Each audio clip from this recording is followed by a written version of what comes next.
Тәуелсіз қазақ елінің 17-ші жолдауында елдің экономикалық, әлеуметтік, рухани дамуының даңғыл жолы айқын, анық көрсетілді. Бұл құжат қазақстандықтарда қуантып, қуаттандырып отыр. Ендігі күш оның нақты іске асырылуына бағытталуы тиіс. Бүгін Нұр Отан халықтық демократиялық партиясы төрағасының бірінші орынбасары Бақытжан Сағынтаев аймақтық филиал басшыларына бағдарламаны жүзеге асырудың нақты жоспарын таныстырды. Селекторлық кеңесте өңірлік филиал төрағалары жаңа саяси бағытты насихаттау бағытында жасаған жұмыстары баян етті. Ақпараттық насихат жұмыстарына айрықша назар аударылуы тиіс. Сондықтан партия мүшелері саяси кеңес бюросында бекітілген іс-шаралар жоспарын бас назарға алуы тиіс екендігі айтылды. Ортақ міндет алға қойылған міндеттерді лайықты іске асыру.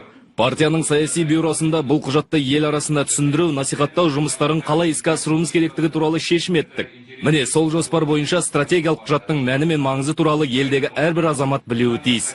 Үкіметтік емес ұйымдармен, еңбек ұжымдарындағы жастармен кездесулер өткізу керек. Бұл ақпараттық насихат жұмыстарына бастауыш партия ұйымы мүшелері де белсенді қатысуы тиіс.